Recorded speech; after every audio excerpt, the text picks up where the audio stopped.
Hi viewers, welcome to our channel. ప్రస్తుతం మనతో పాటు దామో బాలాజీ గారు సీనియర్ జర్నలిస్ట్ ఉన్నారు. వారితో ఒకసారి మాట్లాడదాం. నమస్కారం సార్. నమస్తే. సార్, కుంభమేళలో తొక్కిసలాట జరిగి 17 మంది వరకు చనిపోయారు, 50 మంది వరకు గాయపడ్డారని చెప్పేసి వార్తలు వస్తున్నాయి సార్. అంటే ఈ విధంగా పుణ్యక్షేత్రాల్లో తొక్కిసలాట జరగడం, వరుసగా జరగడం అనేది భక్తుల్లో కాస్త ఆందోళన గురి చేస్తుంది. మొన్నే మనం తిరుపతిలో కూడా చూసాం.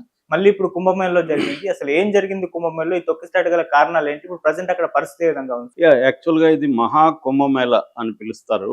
ఎందుకంటే కుంభమేళ అంటే 12 ఏళ్ళకి ఒకసారి వచ్చేది.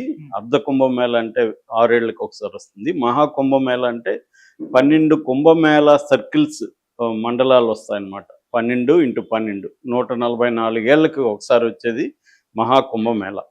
సో ఈ మహాకుంభమేళలో ప్రధానంగా ఏంటంటే పవిత్ర స్థానాలు, అంటే దాన్ని అమృత స్నానం అని పిలుస్తారు. అమృత స్నానాలు అనేవి దాదాపు 6 డేట్లలో జరుగుతాయి అన్నమాట.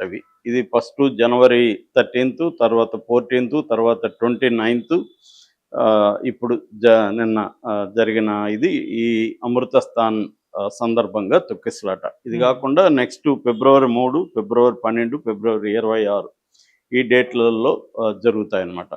అందుకని ఈ తారీఖుల్లో మాత్రమే కోట్ల మంది స్నానాలు చేయడానికి వస్తారు. అదేంటంటే ఆ ఘాటు దాదాపు 12 కిలోమీటర్ల పొడవు పెంచారు. యాక్చువల్గా లాస్ట్ 2019లో 8 కిలోమీటర్స్ ఉంటే ఇప్పుడు 12 కిలోమీటర్ల ఘాట్ చేశారు. ఇది బేసిక్గా ఏంటంటే ఈ మహాకుంభమేళ 4 ప్లేసుల్లో జరుగుతుంది. హరిద్వారు, ఉజ్జయిను, తర్వాత నాసిక్, ప్రయాగ్రాజ్. సో ఇప్పుడు మనకు జరిగింది వచ్చి ప్రయాగ్రాజ్లో త్రివేణి సంగమం అంటారు. అంటే గంగా, యమున, సరస్వతి నదుల కూడలి. ఆ సంగమంలో ఈ మహా కుంభమేళ సందర్భంగా మౌని అమావాస్య నిన్న వచ్చింది. ఈ మౌని అమావాస్య సందర్భంగా స్నానాలు, ఈ అమృత స్నానాలు అనేవి అర్లీ మార్నింగే స్టార్ట్ అయిపోతాయి. అంటే అరౌండ్ 2-3 ఆ టైం నుంచి జరుగుతాయి అన్నమాట.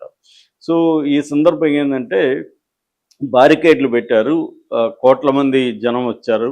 ఈ బారికేడ్లని ఒక్కసారిగా తోసుకొని ముందుకు వెళ్ళిపోయారు భక్తులు. అందుకే ఈ ప్రమాదం జరిగిందనేది ఇప్పటికి వస్తున్న ప్రాథమిక నివేదిక చెప్తుంది.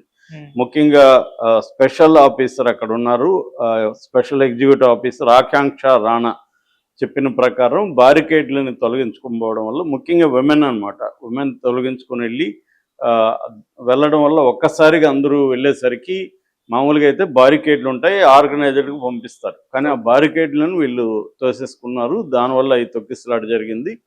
అది కూడా అర్లీ మార్నింగ్ 2-3 మధ్య జరిగిందని చెప్తున్నారు. ఇప్పటి వరకు ఏ మీడియా కానీ కరెక్ట్గా ఒక సంఖ్య ఫిక్స్గా చెప్పట్లేదు.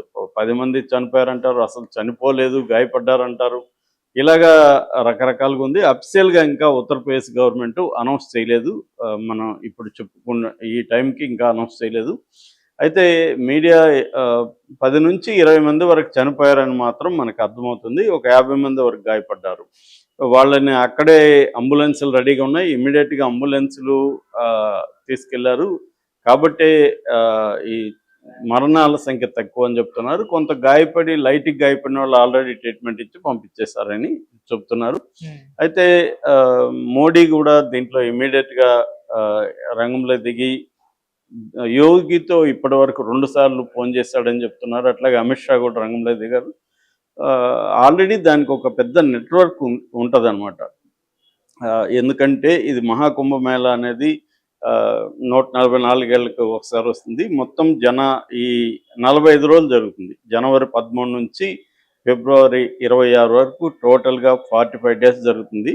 సో ఈ 45 డేస్లో దాదాపు 40 కోట్ల మంది మొత్తం భక్తులు ప్రపంచవ్యాప్తంగా అనేక దేశాల నుంచి, మన దేశంలో అనేక రాష్ట్రాల నుంచి కూడా 40 కోట్ల మంది భక్తులు వస్తారని అంచనా వేసి దానికి తగిన ఏర్పాట్లు కూడా ప్రభుత్వాలు చేశాయన్నమాట. దీనికి ఓవరాల్గా 7,500 కోట్ల బడ్జెట్ కేటాయించారు ఈ ఏర్పాట్లకి. దీని నుంచి ఇన్కమ్ గవర్నమెంట్కి దాదాపు 2 లక్షల కోట్లు, అంటే 2 ట్రిలియన్ రూపీస్, 2 లక్షల కోట్ల రూపాయలు ఆదాయం వస్తుందని అంచనా వేస్తారు. దీనికోసం ప్రత్యేక ఏర్పాట్లు కూడా చేశారు. ఈ చుట్టుపక్కల ఒక గంగా ప్రహరీ అనే పేరుతో వాల్స్ దాదాపు 83 చోట్ల ప్రాజెక్టులు వాల్స్ కట్టడం, ఇతర ప్రాజెక్టులు కట్టడం చేశారు. దీనికి 1428 కోట్లు ఖర్చు పెట్టారు.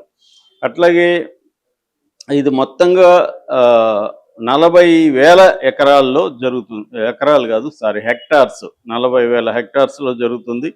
ఈ ఘాట్ పొడవు కూడా మొత్తం 25 సెక్టర్స్ ఉంటాయి. 25 సెక్టర్స్లో ఈ ఘాట్ పొడవు కూడా 12,000 కిలోమీటర్లు ఉంటుంది.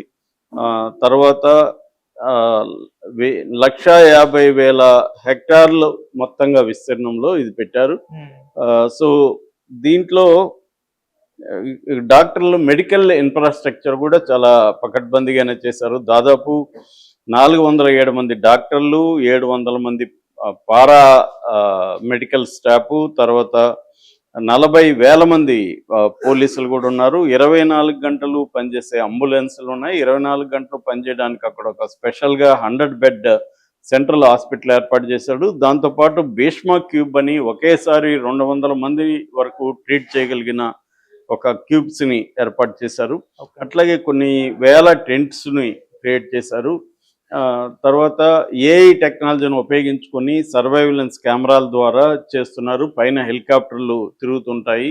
అలాగా చాలా ఒక నాసా స్టైల్లో ఇది చేశారు. అంటే ఈ స్థాయి 40 కోట్ల మందితో జరిగే రిలీజియస్ ఒక కార్యక్రమం అనేది ప్రపంచంలో ఎక్కడా కూడా లేదు. ఇది oldest and largest peaceful gathering అని అంటారు దీన్ని. ఇలాంటి దాంట్లో ఇలాంటి ప్రమాదం జరగడం ఖచ్చితంగా ఇబ్బందికరమే. అది ఆల్రెడీ వీళ్ళ మీద విమర్శలు కూడా, ఎందుకంటే ఇది ఇంటర్నేషనల్ మీడియా అటెన్షన్ ఉంది.